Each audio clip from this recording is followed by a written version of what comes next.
Welcome back to my YouTube channel such foodie. അപ്പോൾ ഇന്നത്തെ വീഡിയോയിൽ നമ്മൾ ഉണ്ടാക്കാൻ പോകുന്നത് രസഗുളയാണ്. അപ്പോൾ നേരെ വീഡിയോയിലോട്ട് പോവാം. അപ്പോൾ അതിന് ഞാൻ ആദ്യം ഒരു ബൗൾ എടുത്തിട്ടുണ്ട്. ആ ബൗളിലോട്ട് ഒരു 2 കപ്പ് മിൽക്ക് ആഡ് ചെയ്ത് കൊടുക്കുന്നുണ്ട്. നിങ്ങൾക്ക് എത്ര വേണ്ടിയിട്ട് അതിനുള്ള ക്വാണ്ടിറ്റി എടുക്കാം. എന്നിട്ട് അത് നന്നായിട്ടൊന്ന് ബോയിൽ ചെയ്തെടുക്കാം. നന്നായിട്ടൊന്ന് തിളച്ച് വരുമ്പോൾ ഒരു ചെറുനാരങ്ങൻ്റെ നീര് ഫുള്ള് പിഴിഞ്ഞത് നമ്മൾക്കിതിലോട്ട് ആഡ് ചെയ്ത് കൊടുക്കാം. ആഡ് ചെയ്ത് ജസ്റ്റ് ഒന്ന് മിക്സ് ചെയ്ത് കൊടുത്താൽ അത് നമ്മൾ പിരിഞ്ഞ് വരുന്നത് കാണാൻ പറ്റും കേട്ടോ. അതാണ് പനീർ വെച്ചിട്ടാണ് നമ്മൾ ഉണ്ടാക്കാൻ പോകുന്നത്. അപ്പോൾ ഇനി ഒരു ബൗൾ എടുത്തിട്ട് അതിലോട്ട് നമ്മളൊരു കോട്ടൻ്റെ തുണി വെച്ചിട്ട് അതിൻ്റെ മുകളിൽ ഇത് ഒഴിച്ച് കൊടുക്കാം.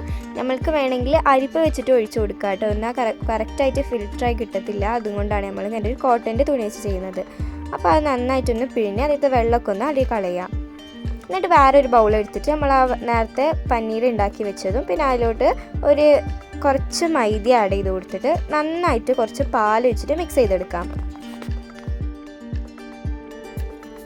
ഒക്കെ പാലുകൊണ്ട് ചെയ്തതും കൊണ്ട് പാൽ വെച്ചിട്ട് മാക്സിമം മിക്സ് ചെയ്യാൻ നോക്കുക കേട്ടോ. അപ്പോൾ ഈ ഒരു രൂപത്തിൽ കിട്ടുമ്പോൾ നമുക്ക് ചെറിയ ചെറിയ ബോളാക്കിയിട്ടാ ഈ ഒരു രൂപത്തിൽ നമ്മൾക്ക് ആക്കിയെടുക്കാം. എനിക്കിതാ ഏകദേശം ഇവിടെ ഒരു 15 ബോൾ കിട്ടിയിട്ടുണ്ട് കേട്ടോ. ഇനി നമുക്ക് വേറൊരു പാൻ എടുത്തതിൻ്റെ ശേഷം അതിലോട്ട് നമ്മൾക്ക് ഒരു 1/2 കപ്പ് അളവിൽ നമുക്ക് പഞ്ചസാരയും ഒരു ഇച്ചിരി വെള്ളം ആഡ് ചെയ്തിട്ട് അതിലോട്ട് 3 ഏലക്ക ജസ്റ്റ് നടുവൊന്ന് കട്ട് ചെയ്ത് ആഡ് ചെയ്തിട്ട് നന്നായിട്ടൊന്ന് മെൽറ്റ് ആവണം. ഇനി നേരത്തെ ഉണ്ടാക്കി വെച്ച ആ ബോൾസൊക്കെ ഈ ഷുഗർ സിറപ്പിലോട്ട് ഇട്ട് കൊടുക്കാം. എന്നിട്ട് കുറച്ച് നേരം അങ്ങനെ വിടണം കേട്ടോ. ആ ഷുഗർ സിറപ്പൊക്കെ ആ ബോൾസിൻ്റെ ഉള്ളിൽ നന്നായിട്ട് പോകാനാണ് അങ്ങനെ നമ്മൾ വിടുന്നത്. പിന്നെ ഒരു 5 മിനിറ്റ് കഴിഞ്ഞ് തുറന്ന് നോക്കാം. അപ്പോൾ അത് 5 മിനിറ്റ് കഴിഞ്ഞ് ഒരു ബോളിലോട്ട് സെർവ് ചെയ്തിട്ടുണ്ട്. അപ്പോൾ അടിപൊളി സോഫ്റ്റ് ആയിട്ടുള്ള രസഗുള ഇവിടെ റെഡി ആയിട്ടുണ്ട് കേട്ടോ.